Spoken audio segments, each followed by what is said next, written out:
আয়াতের তরজমা ওয়া মা আরসালনাকা আমি আপনাকে প্রেরণ করি নাই। কে বলতেছেন? একটু জবাব দিতে হবে প্রথম। বলতেছেন কে? আল্লাহ। কাকে বলতেছেন? আল্লাহ রাসূলকে, আল্লাহ হাবিবকে বলতেছেন ওয়া মা আরসালনাকা আমি আপনাকে পাঠাই নাই। কি আল্লাহ কি রাসূলকে পাঠায় না? তাহলে কথা কি বিপরীত কথা নাকি? না। সামনে যাইতে হবে, সামনে গেলে বুঝা যায়। ইল্লা তবে আমি আপনাকে প্রেরণ করেছি, আপনাকে পাঠিয়েছি রাহমাতাল লিল আলামিন, তামাম জাহানের সারা দুনিয়ার জন্য রহমত স্বরূপ আমি আপনাকে পাঠিয়েছি বলে সুবহানাল্লাহ। এভাবে আমরা অনেক আয়াত দেখতে পাই। ওয়া মা খালাকতুল জিন্না ওয়াল ইনসা আমি আল্লাহ জিন এবং ইনসানকে সৃষ্টি করি নাই। প্রথমে আল্লাহ নেগেটিভ বলতেছেন কোন আয়াতের মধ্যে, ওয়া মা খালাকতুল জিন্না ওয়াল ইনসা আমি জিন এবং ইনসানকে সৃষ্টি করি নাই ইল্লা লিয়াবুদুন তবে একমাত্র আমি আল্লাহ দাসত্ব গোলামি বন্দেগী এই উদ্দেশ্য ছাড়া আর কোন উদ্দেশ্যে আমি আল্লাহ জিন এবং ইনসানকে সৃষ্টি করি নাই। তাহলে দুটি আয়াত একরকম না? তাহলে আল্লাহ বলতেছেন আমি আপনাকে প্রেরণ করি নাই, তবে প্রেরণ করেছি হিসেবে কি রূপে তামাম জাহানের সারা দুনিয়ার রহমত হিসেবে আমি আপনাকে পাঠিয়েছি, প্রেরণ করেছি বলে সুবহানাল্লাহ।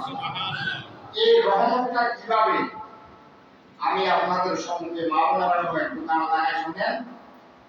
4 পয়েন্টে আমি কথাগুলো আপনাকে এই আয়াতের বাবাটা বুঝাই দিব। 1 নাম্বার আল্লাহ রাসূলের রহমত, রাহমাতুল লিল আলামিন লিল আলামিন আল্লাহ। আমাদের রাসূল আমাদের নবী তামাম জাহানের জন্য রহমত হলেন এই জন্য যে রাহমাতুল লিল আলামিন লিল আলামিন আল্লাহ। আমাদের রূহগুলো যখন আত্মাগুলো যখন যেখানে আল্লাহ রাখছেন কিয়ামত পর্যন্ত অনাহত যত মানব সন্তান আসবে রূহগুলোকে আল্লাহ যে জগতে রেখেছেন ওই জগৎটাকে বলা হয় আলমে আরওয়াহ। আমাদেরকে দুনিয়াতে পাঠানোর আগে আল্লাহ তাআলা সমস্ত রূপে সমস্ত আত্মাকে সমস্বরে একটা প্রশ্ন করছিলেন। আপনারা প্রশ্নটা জানেন না?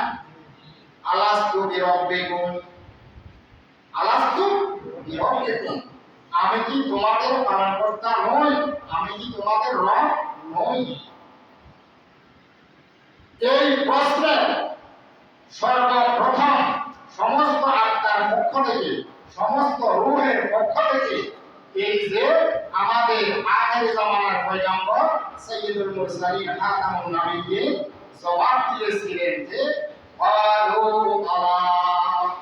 সমস্ত রূহের সমস্ত আত্মার পক্ষ থেকে আলমে আরওয়াহতে আমাদের রাসূল জবাব দিয়েছিলেন ক্বালু আনা, হ্যাঁ অবশ্যই আপনি আমাদের রব, আপনি আমাদের পালনকর্তা বলে সুবহানাল্লাহ।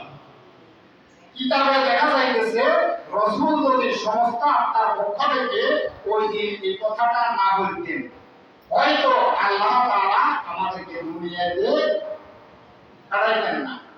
এই লোভের কলম আল্লাহ তাআলা এই জগৎকে না সৃষ্টি করতেন না। যদি সমস্ত আত্মার পক্ষ থেকে রূহের পক্ষ থেকে রাসূল এই জবাবটা না দিতেন তাহলে রাসূল আমাদের জন্য তামাম জগতের জন্য যে রাহমাতুল লিল আলামিন বিল আলামিন আরওয়াহ বলি আলহামদুলিল্লাহ। দ্বিতীয় নাম্বার রাহমাতুল লিল আলামিন বিল আলামিন এই জগতে রাসূল হলেন আমাদের জন্য রহমত। কি রহমত কিনা? কিভাবে? দুই একটা মিসাল দিলে বোঝা যাবে। রাসূল শুধু মানুষের জন্য নয়, শুধু উম্মতের জন্য নয়, ছোট্ট একটা কীট পতঙ্গের জন্য, একটা বৃক্ষের জন্য রাসূল কি ছিলেন? রহমত ছিলেন। সুবহানাল্লাহ। আপনারা রাসূলের জীবনে সিরাত পড়তে দেখা যাবে যে কয়েকজন সাহাবীকে নিয়ে রাসূল পাক সাল্লাল্লাহু আলাইহি ওয়াসাল্লাম রাস্তা দিয়ে যাইতেছিলেন। তো দুই একজন সাহাবী রাস্তার ধার দিয়ে হাঁটার সময় গাছের পাতাগুলো টেনে টেনে কি করতেছিলেন? ছিঁড়ে ফেলতেছিলেন। আমরা ছিঁড়ি না এরকম? আমাদের বাচ্চা কাচ্চারা অনেক সময় হাত দিয়েছিল, তারপরে এই গাছ থেকে একটা গাছ ছিল, একটা শিলা ভাঙিলে ইংল্যান্ডের ব্যাট বানায় না, বানায় এটাকে ব্যাট বানায় নিজে একজন ওস্তাদ, একজন শিক্ষক সাজে গাছগুলোকে ছাত্র বানায়। গাছের কি বানায়? ছাত্র বানায় ফিরে হসপিটালে লেখা হসপিটালে আমাদের সাথে হসপিটাল নেই, এরকম ভাবা ছিল না? এইরকম কয়েক দুই একজন সাহাবী রাস্তা দিয়ে হাঁটার সময় কি করতেছিলেন? গাছের পাতাগুলোকে টেনে টেনে ছিঁড়তেছিলেন। রাসূলের যখন এই বিষয়টা দৃষ্টিগোচর হলো, রাসূল বললেন, হে আমার সাহাবীরা, তোমরা একটা অন্যায় করেছো, এই গাছ তোমরা আর কখনো ছিঁড়বে না। সাহাবীরা বললেন, ইয়া রাসূলুল্লাহ, এটা তো একটা গাছ, গাছের মধ্যে কত শত পাতা, কত হাজার পাতা, একটা বড়ই গাছ, একটা করই গাছ, একটা আমলকি গাছ, পাতা গনে ছিঁড়তেও শেষ করতে পারবে না।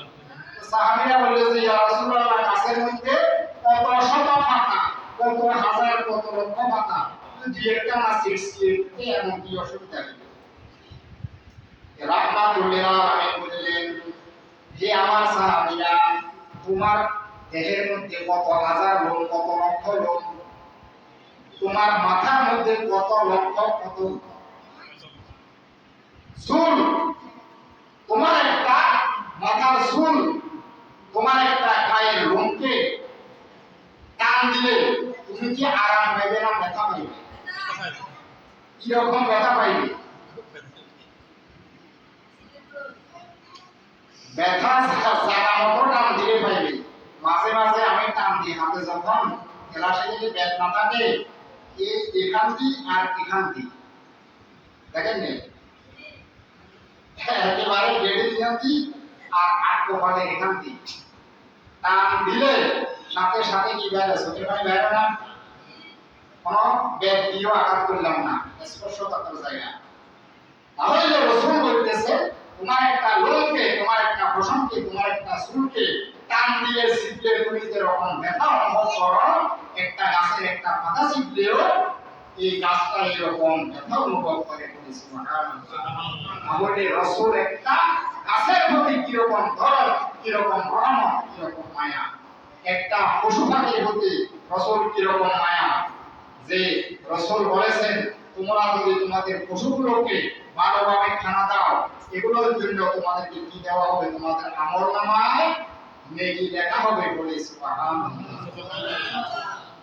হাঁস পালি, মোরগ পালি, কবুতর পালি, গরু পালি, ছাগল পালি, এদেরকে খানা দিলে, আহার করাইলে সওয়াব হবে না?